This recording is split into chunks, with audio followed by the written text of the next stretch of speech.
Welcome to the My Rules Are Better podcast. I'm Tom Barbalet. I released a little bit of audio with Barney Dicker recently to explain some of the reasons for the silence, and unfortunately, even after this recording, the situation has gotten worse. So, I'm now in a position where I've said to the folks in the UK to down tools if things can't improve after 2 weeks. So, I initially found this issue with regards to the postal service in the US, that everything international had a substantial delay associated with it.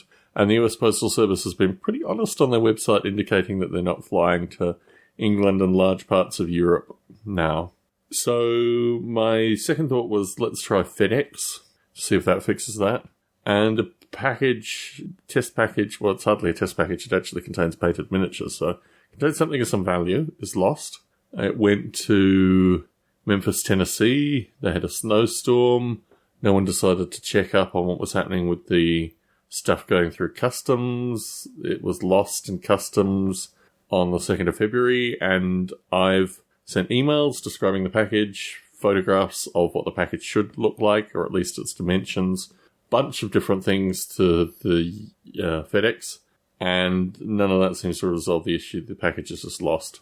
And really, I wouldn't even rate FedEx. I'm not going to be sending anything with FedEx in the future unless I absolutely have to, i.e. the shipper only allows for FedEx. Because, they're even worse than the US Postal Service. Then I went to UPS to try and get a package to England, to see if we could get a package to England through UPS. And for the rate, for the time, they sent it out through the Postal Service, which is a phenomenon that I've encountered through Germany as well, where DHL will just put it on the postal service and see the problems that occur through doing that. So I went into the UPS store with a package, paid $260 and change to get it to England. They gave me a packing number, which wasn't valid. The next day I called back and said the packing number's not valid. What's happened to the package? They have no records of the package being sent. So that one contained unpainted miniatures, but still something of relative value. So that package, maybe through just honour alone, the various services that are supposed to handle that, get that package to England. I'm not holding my breath. This whole situation is completely crazy-making. The final possibility is a fellow in the UK is going to send me a package with bolts in it through Parcelforce, and we'll see if Parcelforce can get packages here in a reasonable time frame and avoid customs, US Postal Service. I mean, Parcelforce is through the US Postal Service. So, anyway, long story short, everything I do that has a physical component to it, that historically had required some degree of physical communication between England and the US, or Germany and the US. And this isn't just miniatures, this isn't just painted miniatures, this is sculpts, which ultimately you can't imagine what would be like if it was lost in the Postal Service.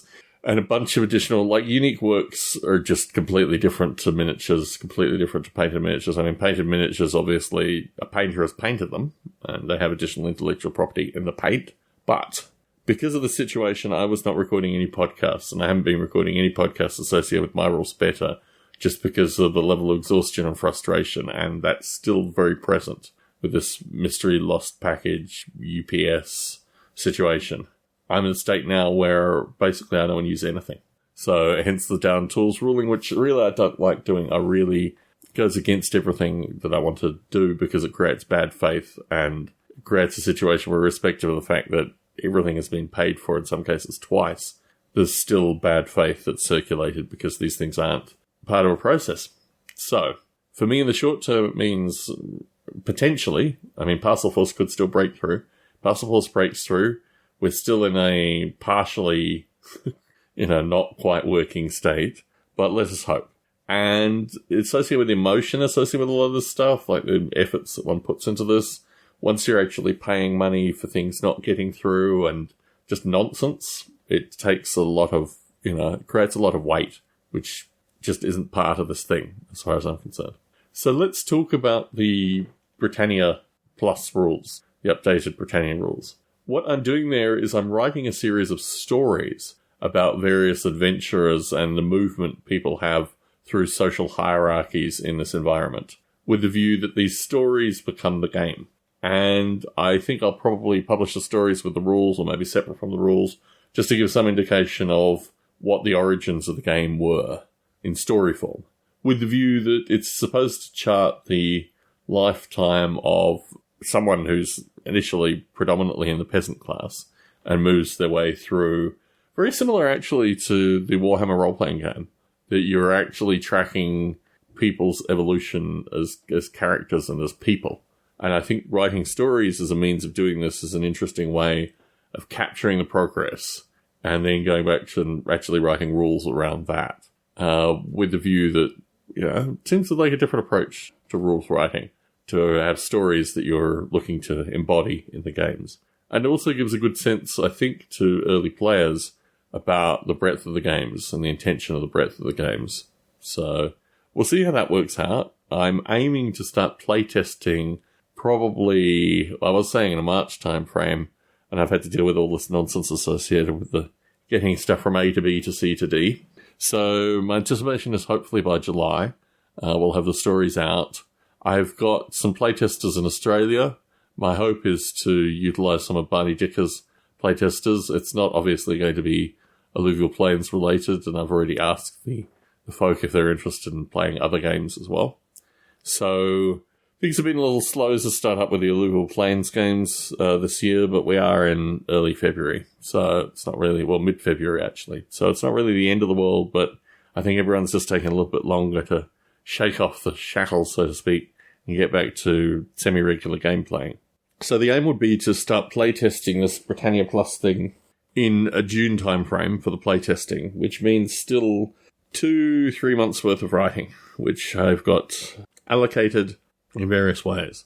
But obviously, Twin Girls, a bunch of additional stuff going on, the constant testing, retesting COVID situation. So yes, there's a lot of other interesting pressures other than just the postal service not working to get this thing to slow down a bit. But the aim is actually to get a couple of stories written up in rule form, and then move on to a couple more of the stories, and then write those up in rule form. So probably do them 2 stories by 2 stories going on, which I think will actually end us up in June with a good amount of rules ready to play test.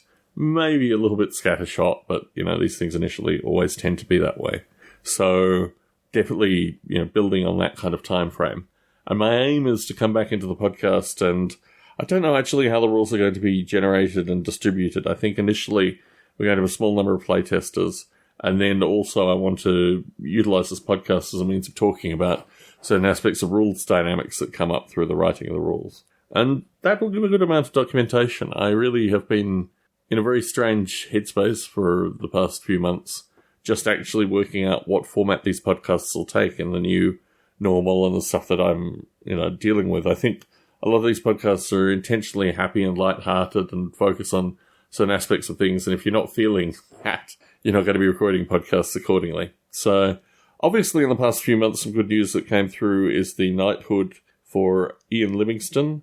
And I think that's something which has fascinated me. Ian Livingstone and Steve Jackson are still writing their Dice Men book, or still, I think it's in final editorial stage. So sometimes within the next couple of months, maybe 3, 4, 5, maybe next year, early next year, I'll have the Dice Men book. And also I have some Dave Taylor books, which came through a Kickstarter. I've also completely dropped Kickstarter. I had some correspondence at the end of last year and the start of this year associated with the amount of money I'd put into Kickstarter artificially because their systems were broken. These are primarily for Kev Adams Miniatures. The fellow who'd been distributing those had a problem with his system, which we tried to work through, but in the end I just wanted to get my money out and feel remotely normal associated with that. So in Salt Lake City in Utah, which is where I was based at the time briefly, for the end of the year, for the snow period, I worked through that and came to the realization that none of this money that I've been putting into Kickstarter was really yielding anything but more space-taking miniatures, and in this fellow's case, not even that. We weren't even getting through the miniatures that were supposed to be sent. So maybe pre-new normal, maybe just in line-up of this current situation, I came to that realization. And I think a world without Kickstarter is an interesting place to be, particularly when you're spending time writing rules and things, with the potential at one time that they would have gone through Kickstarter. Now, who knows? Who knows what's happening?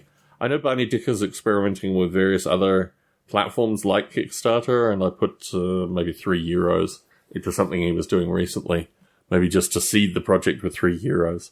But yeah, I'm not at that point of assessment yet. I've kind of emerged from my cocoon, so to speak, just working out what is possible in the current world and what will hopefully be returning in the future. One can't imagine what I've described will continue. I mean, I can't imagine how the UPS store could continue to exist unless people are doing really mundane things like just getting documents signed and photocopied and things like that. No one was actually shipping anything to England, which was my wife's view. It's always been my wife's view that I'm unique in what I do and the way I do it. So anyway, we'll wait and see. We'll see what happens, and no doubt I'll add that little snippet to a future recording, hopefully when things improve. But also, I'm stunned with the lack of communication around these kind of issues. I would have thought these kind of things would have been pretty front row center in general discussion, and instead, the mundanity of what's presented is very curious. Anyway, Tom Barbalet, still in Las Vegas, Nevada, signing out.